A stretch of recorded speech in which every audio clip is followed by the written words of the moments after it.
We'll get going again. We haven't got very long for this, but I would actually like to ask our two dancers, first of all, how they have found learning their solos. Was it enjoyable experience, interesting? What were the challenges that you both found? And I know it's difficult doing something in perhaps isolation from the actual production, but what were the pleasures and horrors of learning these works? I had performed the ballet, but not this role before with Birmingham Royal Ballet. So it was nice to I'd seen lots of other people perform it before. Challenge number one, probably the stick. It's not often you have to do a double tour with a stick, but actually it was all right. They were okay today, right? Wasn't too bad. The double tours. No, that was really heavy. But I love the fact you told me later it was from the opera. Some tenors. But it's nice. Yeah. It's lovely getting passed on information from Ed and Anthony, like two people that I've looked up to my whole career. And I think, Anthony, what you're talking about today with having the freedoms to not change the choreography, but freedom within your own self to, if something's really worked, you can hold on to it. So I'm going to take that and run with that as information. Watch out.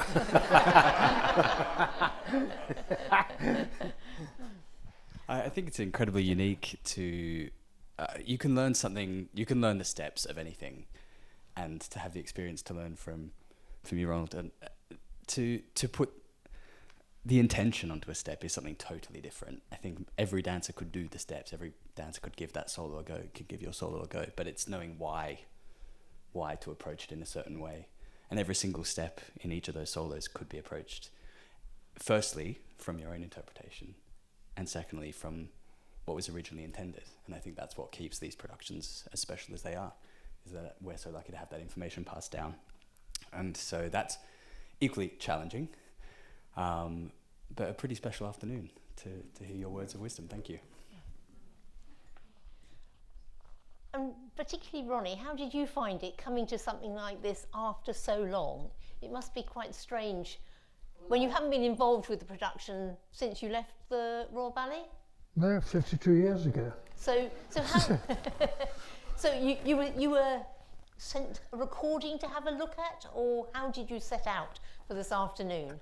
Trying to remember it before, Yep. And then luckily Janetta found that BBC tape, and so I could look at that and think, I'm sure I didn't do that, I'm sure I didn't do that. And for the last 3 weeks I've been obsessing in the middle of the night, what did I do there, what did I do there? And having seen what I did on that screen, I can only apologise. But as someone said, it was at 10 o'clock in the morning. This is my excuse, so I'm hanging on to them. 10 o'clock in the morning, so no one was warm. You get in and try and do a quick, and then you're on stage. No, I'm sorry. And some of the things I was saying, I used to do. I'm a liar. I didn't, but I think the things I said had some value. Definitely, Yeah. definitely. But I think that one day it was filmed is remembered forever because it's what we all watch. But that isn't necessarily what you did all the time. Do you think that?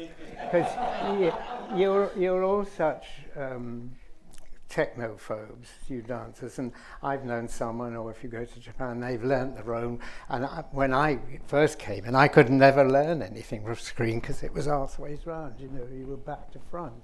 But you seem to be so able to do things. But do you think when you're watching them, oh God, things have changed or whatever, or do you think, what, when you look at ancient videos, do you... Yeah, I think I'm putting you on the spot, but... No, I think it must be a nightmare for anybody attempting to teach a solo that we continually say, can I have a look at the video, please? Yeah. Because that video is one dancer's interpretation. Yeah. That one night they may have changed the step or changed the leg or anything, and I think that could be remembered and passed down as fact from that one video. So we must be a nightmare constantly saying, well, let me check the video. But actually, that isn't it. That isn't... Yeah, I have that quite a lot with things that if people are watching a video of me doing something, and if I'm the originator of the role, I'll be like, don't look at that. I know what it is, but I didn't do it then. You have to explain that's not quite right, but I can tell you what it is. So it's that video of that moment is sometimes quite tough to...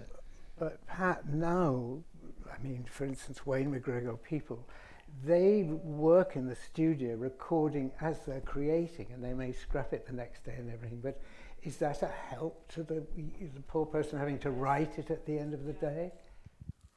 I mean, we're so lucky nowadays that we record in the studios. You just whip on the GoPro. I have this tiny little camera that no one really realises when it's on, which is great, because you can you can get everything in the moment, so you can refer to it, and we can share it with the dancers, and they can refer to it. So it's more kind of you're always on top of it, rather than you're trying to drag it out of your body memory, to when it's far in the past or whatever. So. When I started notating, we weren't allowed to record in the studios, and you got to see like a really bad recording of a performance or a general rehearsal. In this country, it was only like the general rehearsals you could record because of the union rules. So anything can happen in the general rehearsal. People just like walk off and they don't finish their solo or whatever. I mean, that's normal. So now, obviously, we have it a little bit better. We can record the performances, but we can also record in the studios. It's not all the time because we still have strict rules, but it just means we have a more real archive of what it's going to be. So life is a lot easier now. Good. Good. Right, do we have questions from the floor? I can't believe everything has that you're interested in has come through. Thank you. Yes. Yes. Just to say, I'll repeat it. Just to say that you're looking at it from a performer's perspective. We look at it as an audience. And I think there is a difference that every performance is different. It depends who the soloists are. But with the music and the lighting and the set, it's very often a very different experience to how you perceive the individual steps to be. And the interesting thing to us as an audience, I think, is that the whole thing comes together. It's not just the steps and is it a demi-plie or whatever. It's the total experience that comes together in a performance. And for us, as the receivers of that performance, that's the important thing. My other question is there a chance that Daphnis will be on the stage anytime soon?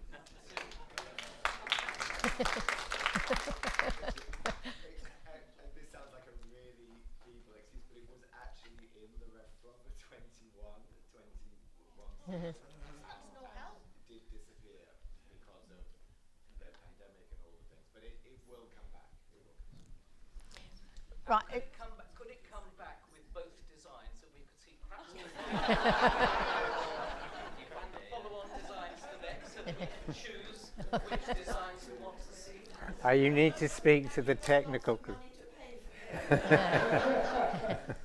Right, I hope everyone heard all that. I know it's difficult if you're behind the speakers. I'll just sort of repeat, I hope in a bridge form. I mean, you all got the bit about we want it coming back. But what was being said was the fact that from the audience, the perception is different from how a dancer is going to perceive it, because the audience is looking at a totality with the lighting, the sets, the music, the performance, and that performance will change with the different casts, with the different conductor, with different any elements. No two performances, live performances, are ever the same, which is why we all keep going back, isn't it? So at least that's a real positive. But I think that's a sense of that awareness that you're trying to put across, is that sometimes it's more than just sort of having to work entirely on the steps. The fact that the sort of whole atmosphere and the interpretation is also significant.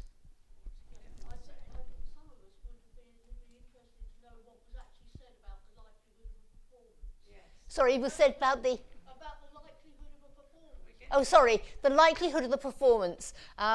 We are told that the schedule for last year, the disastrous 2021, we should have had performances of Daphnis and Chloe. Unfortunately, things have fallen off the radar because of that, but it is hoped that it will come back soon. Is that fair? Thank you. The conversation we've had here today, listening to you, watching you, is really inspiring because it shows how you are keeping the thing alive and how things develop. I can remember a very early Friends afternoon here in the Crush Bar when Lydia Sokolova said what rubbish the Royal Opera Royal Ballet production of Petrushka was and how it should be scrapped. And it had really fallen apart, and it did get worse and worse, and it was eventually dropped. But perhaps if we'd had more of this kind of expertise that we have now, and the ability to keep performances fresh and alive, and for the people who are coming up in the companies to learn why one does whatever it is. I can remember Pat Dolan teaching Maynard Gielgud once. I think she did a thing at the Old Vic called Fast Bumps and Squeaks or something like that. And he spent a whole time telling her why she should carry home a bouquet in Giselle in a certain way. It took about 25 minutes. It was extraordinary, but she learned something, we learned something, and Ronald Hynd did one of those too. Do you mean, did Lydia Sokolova, did she mean the production values had gone, or the content? Because that was taught by the Grigorievs, who had the, so she obviously... Well, it did fall apart rather. In what way? Scenically it was bad, there was a lot of very sloppy chorus work, Right, and some of the people who played Petrushka weren't quite up to it. right, okay. Okay, so for people who didn't hear that exchange, I'll just sort of do some in, sorry, it's only fair. So the comment was the gentleman remembers Lydia Sokolova, who'd been obviously with the Ballet Russe, attending a performance of Petrushka and claiming that it had fallen apart and should be scrapped. Well, I think there is always that sort of danger that things will go wrong. Not everything is kept up to peak.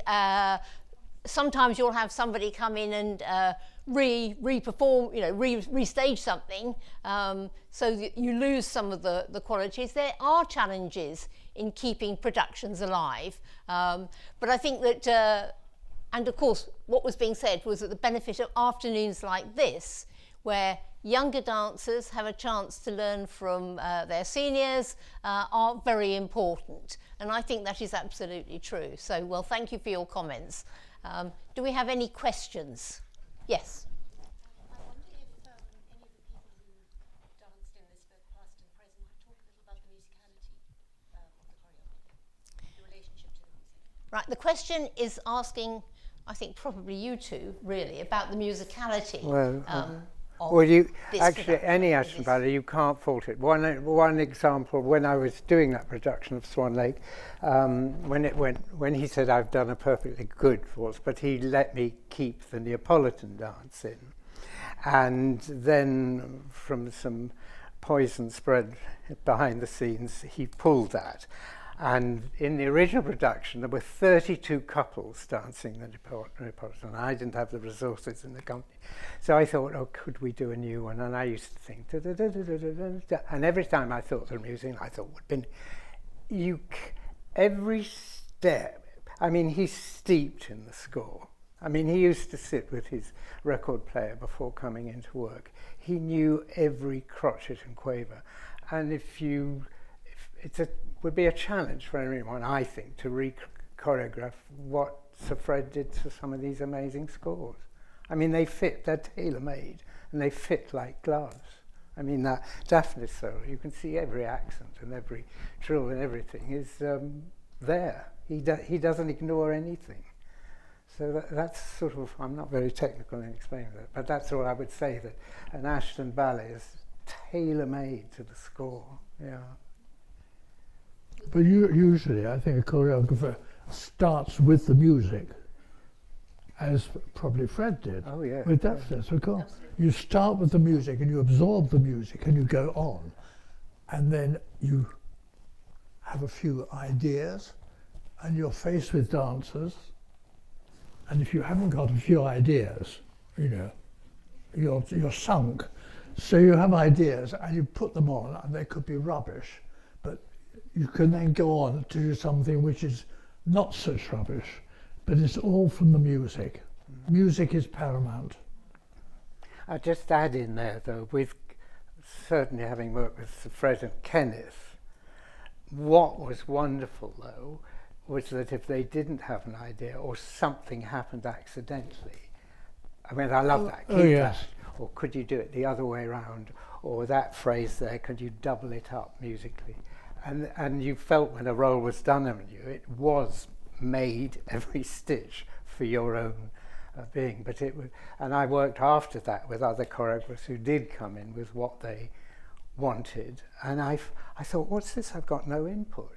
I remember with Schumann pieces, Hans van Manen came in and just taught me the central role. He hadn't done it anywhere. And I remember having been used to Kenneth and Sir Fred, thinking, I haven't got any input, nothing. But he had watched me as a dancer and everything, and he'd worked it out what he thought would suit. So there are two ways, but the collaborative way is wonderful, if you've got that. You know. Oh yes, and Fred was very much so. Oh God, yes.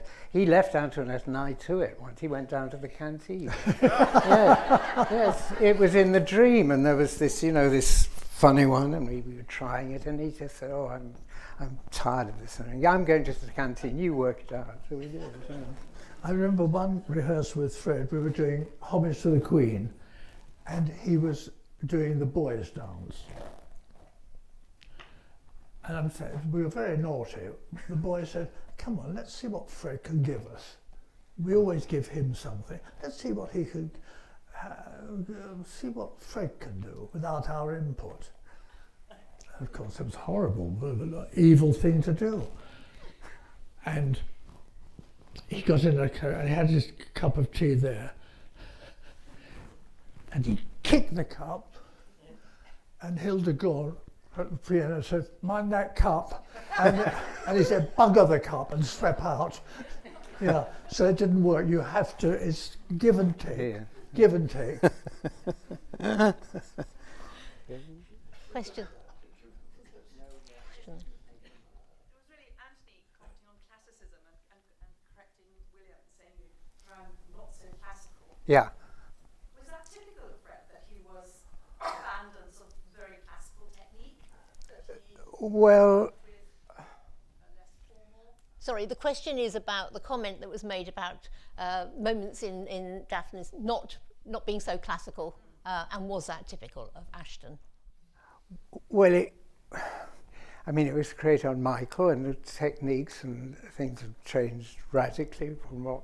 I mean, you know, I'm not taking away from Michael, but it was an absolute Adonis to look at. I mean, you know, he needed just to stand on the stage, would please the audience.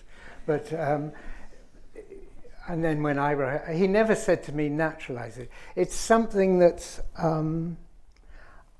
I've noticed as the techniques have got more polished, the focus can overtake the soul of the dance.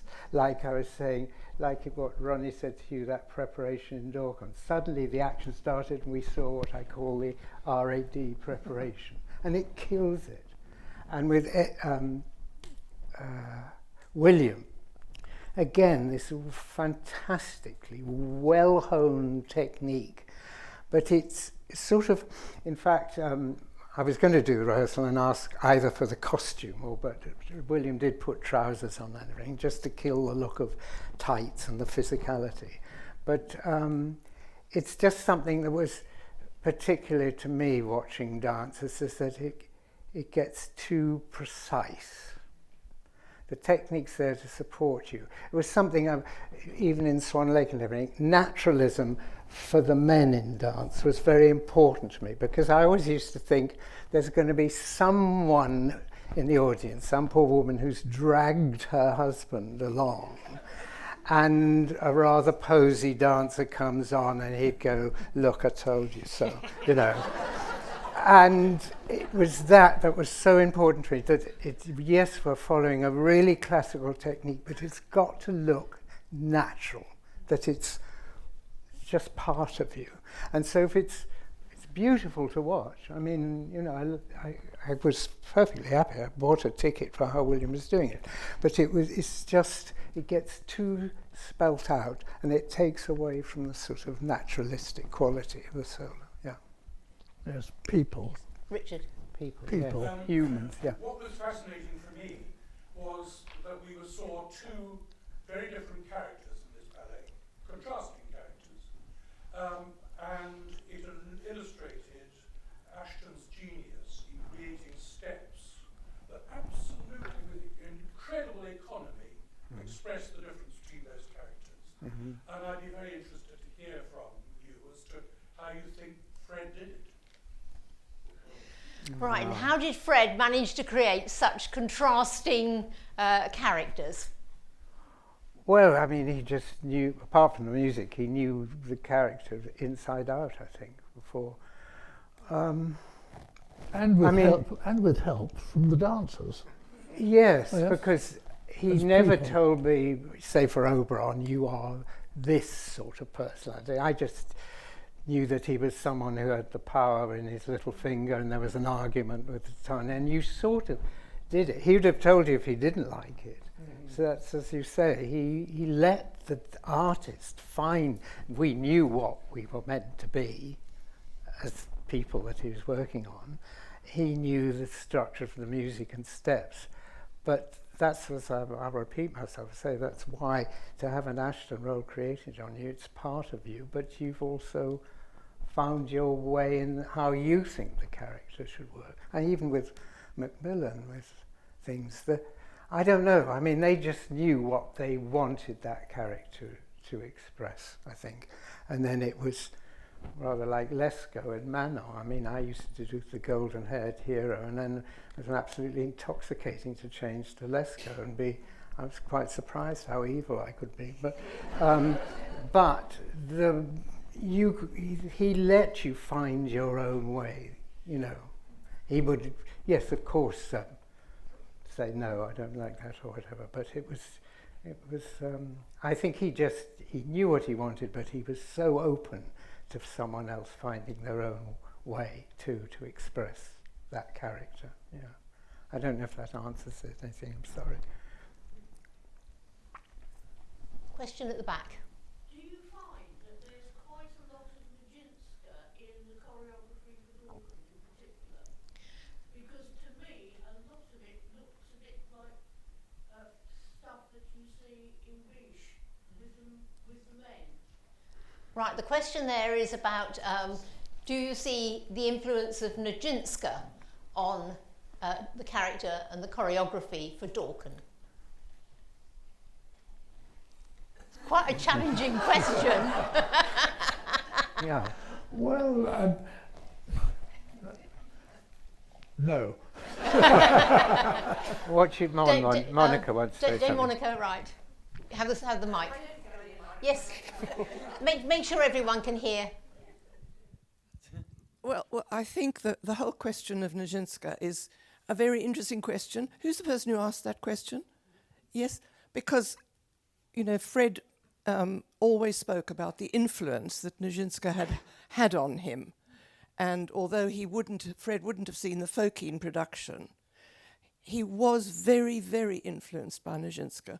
And I think that, you know, things go into your head for all of us, and we don't always remember the source, you know, where the inspiration came from.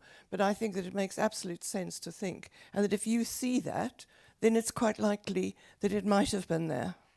One of the things that he said, there's a tiny bit of footage floating around on YouTube where he says that working for Nijinsky increased his dance vocabulary, his choreographic vocabulary, and also made him far more aware of plastique than he had been up to that point. That's very interesting. Did everybody hear that? this person is saying that Fred, there is a piece on YouTube, and Fred said that watching Nijinsky and being influenced by her choreography influenced him in his awareness of what could be more plastique movements. And Nijinsky was absolutely brilliant, and I think, in the opinion of a lot of people, very sad that she's sort of forgotten. She's been overlooked, and I mean, Diaghilev was awful to her, and so I think she lost out. And and Fred, when we came to do Les Noces and Les Biches, Sir Fred made it abundantly clear to the entire company that no matter how difficult it was going to be to learn these ballets, because she was by that point quite elderly and she couldn't demonstrate and she had no English. And so it was a miracle, and Anthony will remember, it was a miracle that we managed to get these ballets on. But she was so inventive and so creative, and I think there's just, I'm talking too much. No, I mean, you're right. I don't know how we got Les Noces on. I mean, and I have quite a tricky character solo. I don't know how we got it out of the air from what she demonstrated. No. Amazing. And of course, I mean, Ashton, when he was with the Ida Rubinstein Company, would go and watch her rehearse, even if he wasn't involved. He would always be there.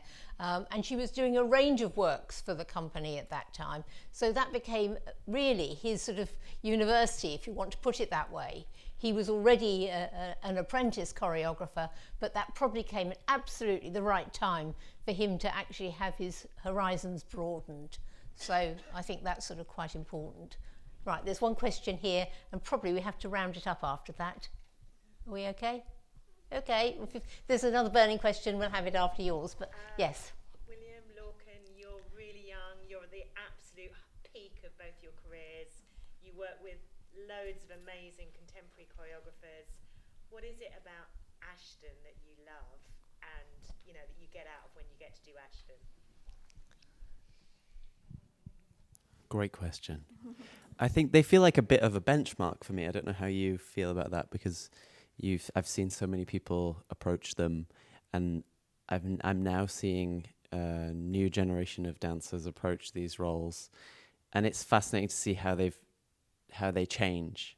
So the steps and the music can sort of continue as this benchmark that different people's artistry and technical ability can approach in very different ways. So I don't know. That's how I see them. That's where they've been in my career, because I've never known the ballet world without Ashton ballets.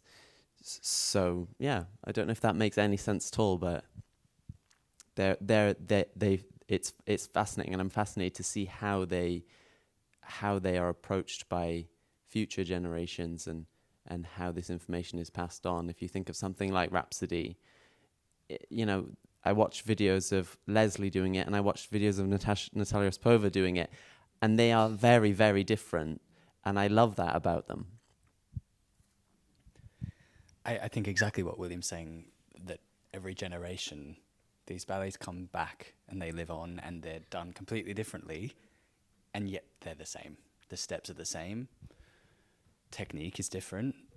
Interpretation is the same, but there's freedom in that, as we've discussed, and I think that's quite beautiful to see them come around again and again and again. And when you get the chance to perform some of those roles, they're incredibly iconic in your career. I think they're things you don't forget because you've seen them and you've grown into them. And if you get the chance to do them twice, 3 times, then you're a different dancer again.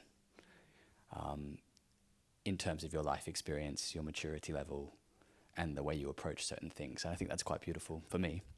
The musicality of it, to hear that Fred threw himself into the score and lived the score through the choreography, I find that quite fascinating, because you feel that in the steps. And I like to understand a score in order to understand where the thought may have come from. So that's what I enjoy about Ashton, that it just sits right there in the music. You don't really need to be told when to do something. It was quite fascinating to learn that finale step, and having never heard the music or seen the steps, but you just it's there. It's there on the table because that was the way he felt it, and I think that lives on. So that's quite beautiful. That's what I think is my greatest. Sorry, I was butting in. No, I was just quickly saying my greatest pleasure is when I pass on, a role that Ashton did on me or other roles, that's still difficult to do. And, and I get used to remember the sketch. I thought, it used to kill me, the scherzo into the pas de deux, kill me. And so when I'm teaching young dancers with all this phenomenal technique, they have a James Bond facility for physio and Pilates and God knows what. They're in the gym before class. I wouldn't even been able to do class with gym before class. But then it comes to that moment, I'm thinking, we'll run the scherzo into the pas de deux, and I'll sit there and they're dying. And I think, it's still hard.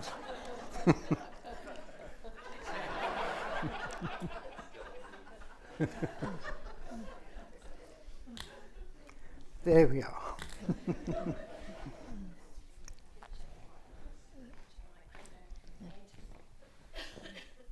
think we've come to the end of an absolutely wonderful couple of hours, and I just want to thank everybody involved with see Laura Jane feeding away, Laura Jane, masterminding the whole event, Michael on the piano, everybody here are two greats, and I think if you didn't know before, they do have a couple of the best sense of humours ever.